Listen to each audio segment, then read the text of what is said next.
It started on a quiet Tuesday morning.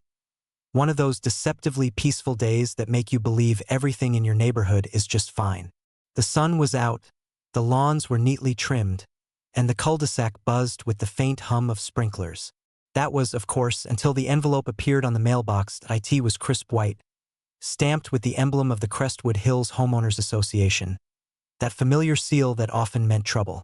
Inside, a perfectly worded letter, polite yet condescending, informed the homeowner, a man named Mark Holloway, that his mailbox was in violation of neighborhood aesthetic regulations. The offense? It wasn't painted the correct shade of colonial cream, the approved HOA color for all mailboxes in the community. The letter cited specific sections of the HOA handbook, listing fines, deadlines, and threats of further penalties. The amount was almost laughable, $500. All because Mark's mailbox, a sturdy black metal one he'd had for years, didn't fit their uniform design. But laughter soon turned into disbelief, then irritation, and finally, a simmering anger. Mark wasn't the type to pick fights, but this felt personal. He had lived in Crestwood Hills for nearly a decade without a single issue. He paid his dues on time, kept his yard immaculate, and even shoveled the sidewalk after winter storms. Yet, somehow, his mailbox, an object that had faithfully stood at the edge of his driveway, had become the HOA's next target. The letter ended with a deadline, 10 days to comply or face additional fines and possible legal action. At first, Mark considered simply repainting it to match the HOA's ridiculous standard. But the more he thought about it, the more it gnawed at him. It wasn't about the color or the mailbox itself, it was about control. The HOA had grown increasingly invasive over the years, nitpicking small details just to remind everyone who held the power. That same week, as Mark drove through the neighborhood, he noticed the hypocrisy everywhere. A dozen other mailboxes were chipped, rusted, or leaning sideways. Some had numbers peeling off, others were mismatched entirely. Yet none of those homeowners seemed to have received a fine. It was clear now the HOA wasn't enforcing rules. They were enforcing favoritism.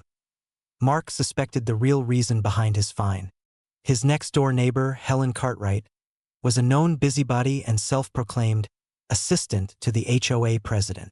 She had a reputation for filing complaints about everything, from lawn heights to trash can placement. Her meticulously maintained property was a source of both pride and paranoia, and she often used the HOA as her personal weapon to keep the neighborhood classy. It didn't take much to connect the dots. Mark's mailbox, positioned right next to her perfectly white fence, must have offended her sense of order. She probably filed a complaint, and the board, eager to please one of their most vocal supporters, pounced on it immediately. By the weekend, Mark had made up his mind. He wasn't going to repaint the mailbox. He wasn't going to pay the fine either. Instead, he decided to make a statement, one that the HOA and Helen in particular would never forget. He started researching custom mailboxes online, scrolling through websites that showcased everything from hand-carved wooden designs to stainless steel modern art. The more he looked, the bigger his idea grew. He wanted something bold, something beautiful, something undeniably compliant, yet so extravagant that it would humiliate the HOA for their pettiness. That night, he sketched out the first design on a notepad. A mailbox, yes, but also a sculpture. Something that combined art, engineering, and sheer audacity. He envisioned intricate metalwork, polished stone, embedded lighting, and perhaps even motion sensors. It would be functional, legal, and outrageously over the top. Mark reached out to a local artist collective known for their public sculptures. They loved the concept. Within days, they met in his garage to brainstorm. The group proposed a design that would make any homeowner stop in their tracks. A 7-foot-tall, stainless steel monument shaped like a giant eagle in mid-flight, its wings spread wide, feathers engraved with intricate detail. The mailbox itself would rest within the sculpture's talons, perfectly secure and fully compliant with postal regulations. The estimated cost? Nearly $15,000. It was ridiculous, absurd, completely over the top. And Mark didn't care. He saw it as an investment in poetic justice. When the HOA sent a second notice reminding him of his violation, Mark responded with a simple letter of his own. He informed them that he was in the process of installing a compliant mailbox, and that they could expect to see it completed within the month. Technically, it wasn't a lie. Construction began the following week. Curious neighbors gathered on the sidewalk as workers arrived with concrete, scaffolding, and sheets of stainless steel. Rumors spread quickly. Some said Mark was building a statue. Others thought it was a new type of security system. Helen watched every moment from behind her lace curtains, visibly irritated but unable to do anything. Over the next several days, the sculpture began to take shape. The base was poured, the frame welded, and the wings assembled piece by piece. As the sun hit the metal, it shimmered like silver fire, visible from halfway down the street. The HOA sent a representative to inspect the construction project, but after checking the blueprints, they found nothing in the bylaws prohibiting decorative structures that doubled as mailboxes, as long as it met federal postal guidelines. And Mark had made sure it did. By the time the eagle's head was attached and the final bolts tightened, the entire neighborhood was talking. Cars slowed down just to catch a glimpse. Children pointed at it with wide eyes. Even those who disliked Mark couldn't deny that it was breathtaking. The installation was completed on a Friday afternoon, right before sunset. As the final touch, the artists wired LED strips along the feathers, giving the illusion that the eagle glowed from within as night fell. It looked less like a mailbox and more like a monument, proud, powerful, and impossible to ignore. The next morning, the HOA board received photos of it in their email inboxes, along with a formal note from Mark stating that his mailbox was now fully compliant with postal and HOA standards. The response was immediate and furious. Helen was the first to complain. She claimed the sculpture was distracting, gaudy, and lowering property values. The HOA board called an emergency meeting to review the issue, but they soon discovered that Mark had left them no legal ground to stand on. Every measurement, material, and installation detail adhered to the letter of the law. Still, the board wasn't about to admit defeat. Not by Sunday afternoon, HOA officers were seen taking photos, jotting down notes, and whispering to each other in hushed tones as they stood near the eagle. Mark watched from his porch, coffee in hand, knowing full well that this was only the beginning. The mailbox war had officially begun, and by the time it was over, Crestwood Hills would never look the same again. The eagle sculpture stood proudly at the end of Mark Holloway's driveway, gleaming like a beacon of rebellion. Its metallic feathers shimmered under the morning sun, and its LED accents lit up each evening, casting soft glows of gold and silver that danced across the quiet cul-de-sac. It was beautiful, majestic, even, and for many of the residents of Crestwood Hills, it was a breath of fresh air in a community suffocating under the weight of HOA micromanagement. For others, though, particularly those on the HOA board, it was nothing short of a provocation. Within 48 hours of completion, the board began its offensive. The first letter arrived promptly Monday morning. It wasn't a fine, not yet, but rather a notice of concern. The board requested a review meeting to discuss potential violations regarding neighborhood harmony and visual cohesion. The phrasing was vague by design, as if they were hoping to uncover a loophole that didn't exist. Mark ignored the letter. He'd done his research, consulted with an attorney, and even verified the Postal Service's standards. His sculpture wasn't just legal, it was bulletproof. Every dimension, from the height of the mail slot to the distance from the curb, matched regulations to the inch. And as for the HOA's aesthetic standards, they only specified color and material, both of which his mailbox technically satisfied. Stainless steel, after all, was an approved neutral tone. The HOA escalated by midweek. They sent inspectors, though they weren't officially licensed for anything, to measure, photograph, and document supposed infractions. Mark watched them from his living room window, amused as they circled the eagle, taking awkward pictures and whispering among themselves. Helen, his ever-diligent neighbor, hovered nearby, clutching a clipboard as if she were leading an archaeological expedition. But the more they tried to tear it down, the more attention the mailbox attracted. Word of the sculpture spread beyond Crestwood Hills. Neighbors from other subdivisions came to see it. Passers-by stopped to take pictures. Someone posted a photo on a local Facebook group, captioned, "When the HOA fines you for your mailbox, so you go full Iron Man." Within days, it went viral. Thousands of likes, hundreds of comments, and a flood of support poured in from strangers who'd fought their own battles with overzealous HOAs. Soon, local news outlets picked it up. A camera crew showed up one Thursday afternoon, eager to film a segment on the man who turned a fine into a monument. Mark didn't speak on camera. He let the sculpture speak for itself. But the story spread like wildfire. People loved it.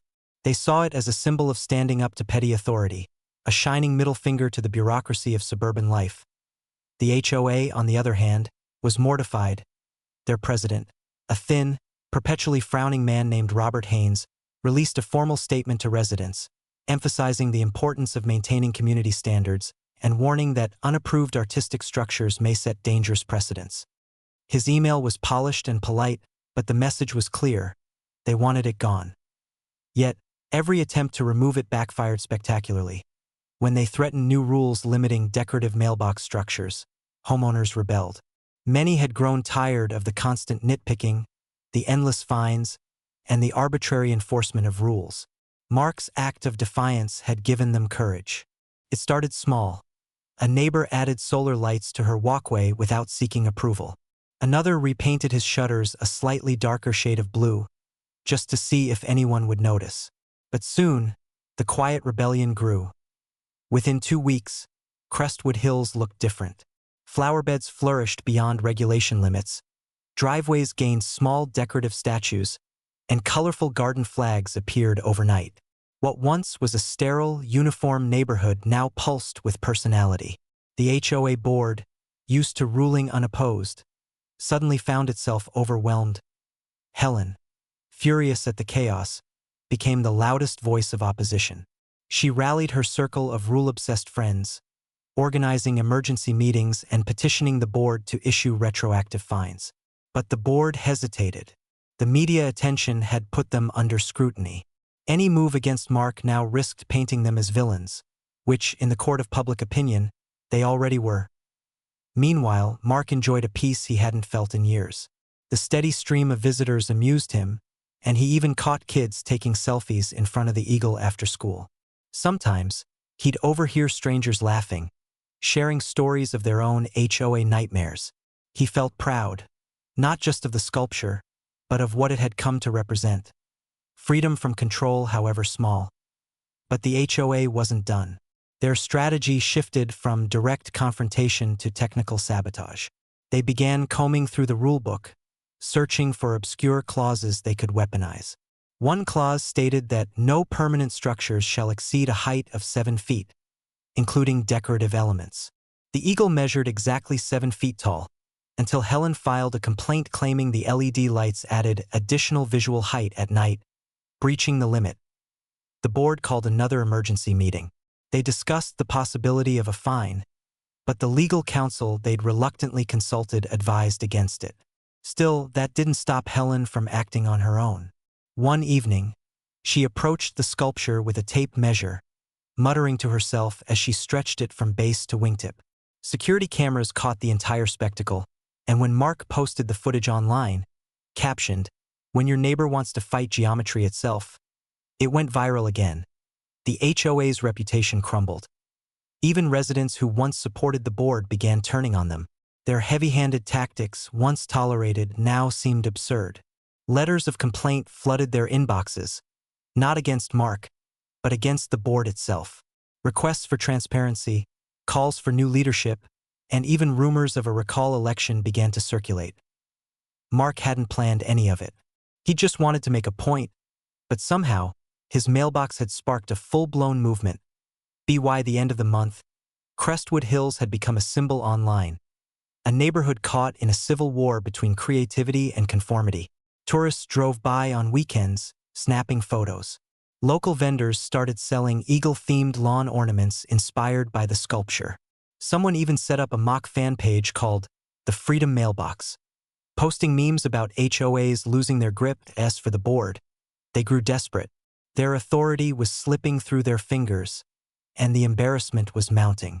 Robert, the president, proposed a new bylaw that would ban structures intended for viral attention. It was ridiculous, vague, and unenforceable, but it showed how panicked they'd become. Late one evening, As Mark sat on his porch watching the eagle glow softly in the dark, he noticed a car creeping past his driveway, a black SUV with tinted windows. It slowed, stopped briefly, then drove off.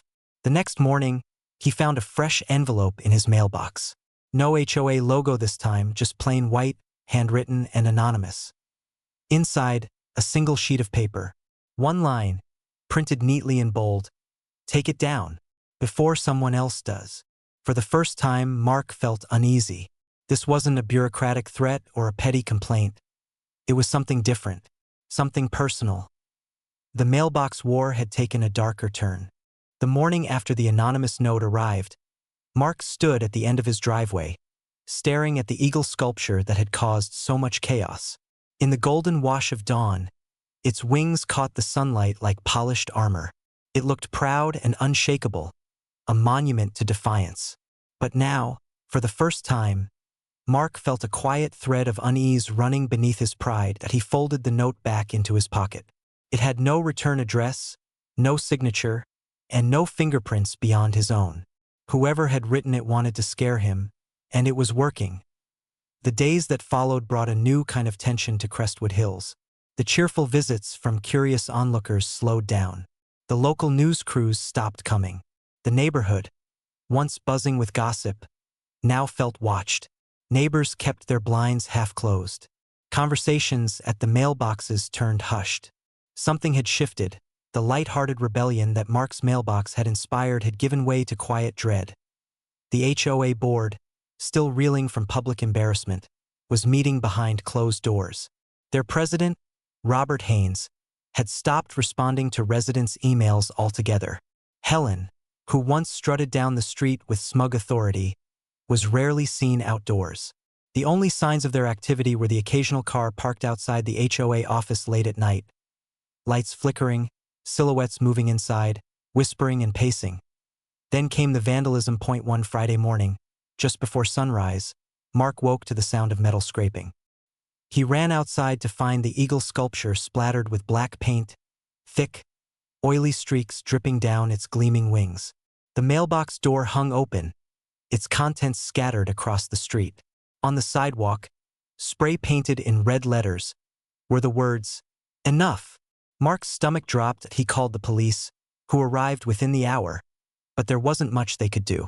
The cameras had caught only a vague figure. Someone wearing a hoodie, moving quickly, their face obscured. Could have been anyone. The officers suggested it was probably a prank, maybe retaliation from someone on the board. They took a report, snapped a few photos, and left. That afternoon, Helen showed up on the sidewalk, pretending to inspect her rose bushes, watching from the corner of her eye. Mark could almost hear her satisfaction. She didn't say anything. She didn't have to. Her faint smile said it all. But Mark wasn't the kind to back down. He hired a restoration specialist to clean and polish the sculpture. Within 2 days, the eagle shone again, brighter than ever. The vandalism had only made it more famous. When he posted photos of the cleanup, the story reignited online. Comments flooded in, thousands of people offering encouragement, calling him a hero, demanding justice. Someone even started a GoFundMe titled, "Protect the Freedom Mailbox." Donations poured in overnight, enough to fund a full set of high-definition security cameras and motion-activated floodlights. Mark installed them all. He wasn't afraid anymore. The following week, the HOA held an emergency meeting, their first public one since the scandal began. Attendance was mandatory for all homeowners, and curiosity filled the air. The community center was packed. People stood in the back, whispering, some clutching printed screenshots of viral posts about the mailbox war. Robert, looking pale and worn, opened the meeting with shaky composure. He spoke of community integrity and restoring order. But the crowd wasn't listening. They were done being lectured. Then Helen stood up, demanding the immediate removal of the eagle monstrosity. Her voice wavered with fury as she ranted about how the sculpture attracted outsiders and disrupted property values. She pointed toward Mark, who sat calmly in the middle row, arms folded. But this time, the crowd didn't nod along. They murmured. Then they argued. Then they shouted. One man stood and accused the board of targeting homeowners unfairly. A woman in the front row waved a stack of HOA letters, proof of the endless harassment she'd endured over flower colors and garden gnomes. Another neighbor revealed that his permit for a backyard shed had been denied for no reason, just because the board didn't like the look of it. The meeting spiraled into chaos. Shouts filled the hall. People demanded resignations. The board members, cornered and overwhelmed, tried to quiet the crowd, but it was too late. Years of resentment had erupted, and no amount of polished language could put it back down. By the end of the night, several homeowners had called for a recall vote, a complete dissolution of the HOA board. The motion passed unanimously. Robert's face turned red. Helen stormed out, muttering about ungrateful neighbors and lawlessness. It was over. The next morning, Crestwood Hills woke up to silence, the kind that follows a storm. No HOA patrol cars drove by. No warning letters appeared in mailboxes. The neighborhood felt free, almost unrecognizably so. Mark's eagle stood as the unofficial symbol of that freedom. People began decorating their yards without fear. Children played outside without being told to move their bikes. The rigid, sterile uniformity that once defined Crestwood Hills had cracked open, replaced by something real, something human. Weeks passed. Life found a new rhythm. The HOA officially dissolved, replaced by a voluntary neighborhood committee focused on maintenance rather than control. The sculpture remained untouched, cleaned weekly by a group of neighbors who had grown protective of it. They even gave it a nickname, the Guardian. But Helen couldn't let it go. She became the neighborhood ghost, bitter, silent, watching from her window as life went on without her influence. Occasionally, she'd file complaints to the city or send anonymous letters to residents, but no one listened anymore. Without the HOA's power, she was just another homeowner. One late afternoon, Mark came home to find a small box on his doorstep. Inside, wrapped in tissue paper, was a miniature replica of his eagle, perfectly sculpted, hand-painted, with a note that read, "For standing up when no one else would." It was signed simply, "Your neighbors." For the first time since the ordeal began, Mark felt something he hadn't expected: peace. He hadn't just built a mailbox. He'd built a message, one that resonated far beyond his street. The story of Crestwood Hills spread across the internet, inspiring countless others to stand up to unreasonable HOAs. News outlets called it the Eagle Effect, the moment a single act of creative defiance sparked a wave of homeowner empowerment across the country. And as for Mark, he kept the eagle just as it was. Every morning, he'd step outside with his coffee, the metallic wings catching the sunrise. It wasn't just a mailbox anymore.